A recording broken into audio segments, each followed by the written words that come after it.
कपड़े उतार। चल रंडी बाज से रोमियो। एक्शन।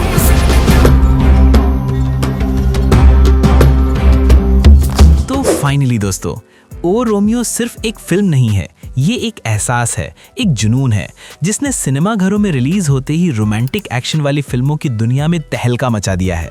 इस फिल्म की स्टोरी इतनी इंटेंस है कि कई सीन्स आपको मुस्कुराने पर मजबूर करेंगे, तो कई सीन्स आपकी आंखें भी नम कर देंगे। और अगर आपको कबीर सिंह, किल और बागी जैसी फिल्म पसंद आई थी, तो इस फिल्म के लीड एक्टर्स की परफॉर्मेंस इतनी नेचुरल है कि आपको ये फिल्म एक सेकंड के लिए भी बोर नहीं करेगी। हालांकि इस फिल्म का रन टाइम काफी लंबा है, लगभग 3 घंटे, जिसे इजीली थोड़ा कम किया जा सकता था, और अगर ऐसा होता तो ये फिल्म और भी एंटरटेनिंग बन जाती। बाकी आज मैं आपको इस वीडियो में इस मूवी के कुछ बिहाइंड द सीन और इसके कुछ इंटरेस्टिंग फैक्ट्स के बारे में बताने वाला हूं, जिसे शायद आप नहीं जानते होंगे। सो ये वीडियो बहुत ही इंटरेस्टिंग होने वाला है। आपसे रिक्वेस्ट है कि आप इस वीडियो को एंड तक जरूर देखिए। कुछ बोलने की तो कोशिश कीजिए, कुछ भी।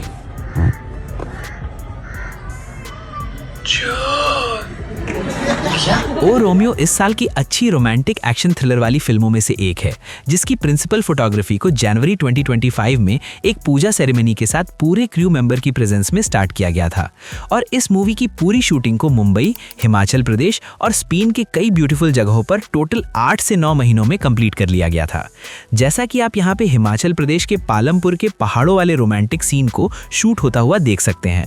और इसी सीन के जस्ट बाद जलाल के आदमी शाहिद कपूर और उनके दोस्तों को पकड़कर जान से मारने ही वाला होता है कि तभी वहां पे तृप्ति डिमरी आती है, और फिर हमें यहाँ पे एक हैवी फाइट सीन देखने को मिलता है, जिसे कुछ इस तरह से पहाड़ों पे ही शूट किया गया था।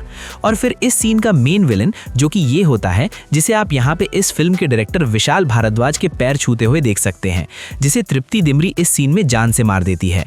इन्हें फिल्म में घायल कुछ इस तरह से मेकअप और प्रोस्थेटिक की हेल्प से दिखाया गया था, जैसा कि आप यहाँ पे देख सकते हैं। और जब इस सीन को शूट किया जा रहा था तो यहाँ बहुत तेज हवाएं चल रही थी और बारिश भी होने लगी थी, जिसकी वजह से इस सीन को शूट करने में मेकर्स को काफी मुसीबतें भी झेलनी पड़ी थी।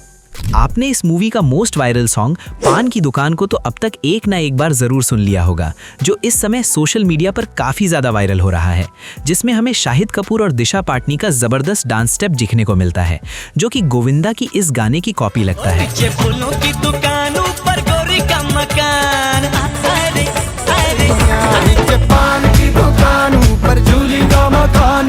बाकी आपको इसके बारे में क्या लगता है, आप मुझे कमेंट में जरूर बताएं। जिसे शूट करने के लिए इस फिल्म के मेकर्स ने मुंबई के फिल्म सिटी में एक बड़ा सा सेट बनाया था, जहां हर चीज को परफेक्टली सेट किया गया था ताकि ये 90s की फील दे सके। जैसे कि यहाँ के घरों की दीवारों पर भी 90s के मूवी के पोस्टर लगाए गए थे। यूजुअली बॉलीवुड में किसी गाने को शूट करने से पहले उसके लीड एक्टर और एक्ट्रेस को महीनों रिहर्सल कराया जाता है, बट इस गाने को वैसे शूट नहीं किया गया। शाहिद कपूर ने बताया कि इस गाने के रिहर्सल के लिए उन्हें कोई एक्स्ट्रा टाइम नहीं दिया गया। जितने भी स्टेप्स हमें इस गाने में देखने को मिलता है उसे सेट पर ही क्रिएट किया गया, और फिर थोड़े बहुत प्रैक्टिस के बाद वहीं पर शूट कर लिया गया, जैसा कि आप यहाँ पे देख सकते हैं। और इस पूरे गाने की शूटिंग, इस मूवी की पूरी शूटिंग कंप्लीट करने के बाद सबसे लास्ट में किया गया, क्योंकि इससे पहले शाहिद कपूर आशिकों की कॉलोनी सॉन्ग को शूट कर रहे थे। और इस गाने में भी हमें शाहिद कपूर और दिशा पाटनी की जबरदस्त डांस देखने को मिलता है। इस मूवी में अविनाश तिवारी मेन विलन के रोल में नजर आते हैं, और इनका स्क्रीन प्रेजेंस उतना ही दमदार है जितना शाहिद कपूर का।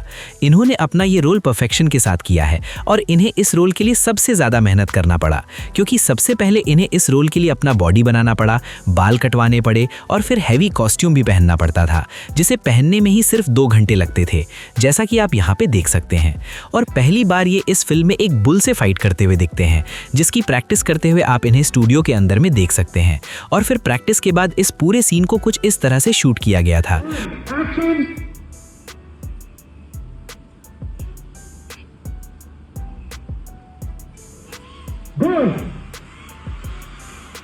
और इसका क्लाइमेक्स वाला फाइट सीन भी यहीं स्पेन में ही शूट किया गया था, जैसा कि आप यहाँ पे शाहिद कपूर और अविनाश तिवारी का फाइट सीन को शूट होते हुए देख सकते हैं। नंबर 2, इस मूवी की कहानी माफिया क्वीन ऑफ मुंबई नाम के बुक पे बेस्ड है और इस मूवी में शाहिद कपूर को उस तरह के नाम से जाना जाता है और इस फिल्म में इनका फेवरेट हथियार उस तरह ही होता है। पर इनका ये कैरेक्टर 1990s के मुंबई के गैंगस्टर हुसैन उस तरह से इंस्पायर्ड है। हुसैन उस तरह का रियल नाम हुसैन शेख था और अंडरवर्ल्ड में इनका नाम बहुत ही पावरफुल था और इन्हें उस तरह इसीलिए कहा जाता था क्योंकि ये 15 से 16 साल की उम्र में इन्होंने सिर्फ बाल काटने वाले उस तरह से एक लड़ाई के दौरान इतना घातक अटैक किया था कि डॉक्टर भी घाव देखकर शॉक हो गए और इसी दिन के बाद से इन्हें सब उस तरह के नाम से जानने लगे। और इस फिल्म में भी शाहिद कपूर तृप्ति डिमरी को सेम यही कहानी बताते हैं। नंबर 3, अगर आपने ओ रोमियो देखी है तो एक बात तो आपने जरूर महसूस की होगी कि ये फिल्म सिर्फ गैंग वार या एक्शन की कहानी नहीं है, ये कहानी है एक औरत के दर्द, बदले और खौफनाक बदलाव की। फिल्म में तृप्ति डिमरी का कैरेक्टर सिर्फ एक सपोर्टिंग रोल नहीं है बल्कि पूरी कहानी की असली जान वही है, क्योंकि इस मूवी की पूरी स्टोरी उसके पति के मर्डर पर ही बेस्ड होती है। एक सीधी सादी आम जिंदगी जीने वाली लेडीज जिसकी दुनिया तब उजड़ जाती है जब अंडरवर्ल्ड के कुछ लोग उसके पति की बेरहमी से हत्या कर देते हैं और फिर वहीं से जन्म लेती है एक नई कहानी, एक औरत के अंदर जलती हुई आग की कहानी जिसका अब सिर्फ एक ही मकसद है, अपने पति के कातिल को खत्म करना। फिल्म में शाहिद कपूर का कैरेक्टर उस तरह उसके साथ खड़ा होता है, लेकिन ध्यान देने वाली बात यह है कि ये तृप्ति डिमरी की कहानी है, शाहिद कपूर सिर्फ उसका हथियार है। और फिल्म का ये कैरेक्टर मुंबई अंडरवर्ल्ड की फेमस शख्सियत अशरफ खान से इंस्पायर्ड है, जिन्हें लोग सपना दीदी के नाम से जानते थे। कहा जाता है कि सपना दीदी पहले एक आम महिला थीं, लेकिन जब दाऊद इब्राहिम के लोगों ने उनके पति की हत्या कर दी तो उनकी जिंदगी ने एक खौफनाक मोड़ ले लिया और अपने पति के मौत का बदला लेने के लिए वो पहुंची हुसैन उस तरह के पास। और इस फिल्म में भी हमें यही कहानी थोड़े बहुत चेंजेस के साथ देखने को मिलती है। बाकी आपको इसके बारे में क्या लगता है आप मुझे कमेंट में जरूर बताएं। नंबर 4, जब 2017 में ये फिल्म अनाउंस हुई थी तो इरफान खान को उस तरह और दीपिका पादुकोण को सपना दीदी के रोल के लिए कास्ट किया गया था, लेकिन 2018 में इरफान खान के हेल्थ प्रॉब्लम के कारण इस फिल्म के काम को थोड़े समय के लिए रोक दिया गया और 2020 में इरफान खान के निधन के कारण इस फिल्म को कंप्लीटली बंद कर दिया गया। लेकिन कुछ सालों बाद डायरेक्टर विशाल भारद्वाज ने इसे फिर से बनाने का फैसला किया। स्क्रिप्ट को नए सिरे से लिखा गया, कई बदलाव किए गए और 2024 से 2025 के बीच में शाहिद कपूर और तृप्ति डिमरी को लीड रोल के लिए कास्ट किया गया। नंबर 5, इस फिल्म का नाम भी कई बार चेंज किया गया। सबसे पहले 2017 में इसे सपना दीदी टाइटल दिया गया था, फिर रानी, और जब शाहिद कपूर और तृप्ति डिमरी के साथ जब इस फिल्म की शूटिंग स्टार्ट की गई तो इसे अर्जुन उस्तरा नाम दिया गया था, जैसा कि आप यहाँ पे शूटिंग के टाइम इसके क्लैप बोर्ड पर अर्जुन उस्तरा लिखा हुआ देख सकते हैं। और फिर सितंबर 2025 में इसका फाइनल टाइटल ओ रोमियो अनाउंस हुआ। नंबर 6, क्या आपने कभी नोटिस किया है जब भी तृप्ति डिमरी और अविनाश तिवारी साथ आते हैं तो प्यार तो मिलता है लेकिन हैप्पी एंडिंग कभी नहीं मिलती। इनकी दोनों की पहली फिल्म लैला मजनू थी और इस फिल्म में इनकी लव स्टोरी इतनी इमोशनल थी कि दिल रो पड़े, लेकिन आखिर में क्या हुआ, दोनों की मौत। प्यार अमर हुआ लेकिन किरदार नहीं बचे।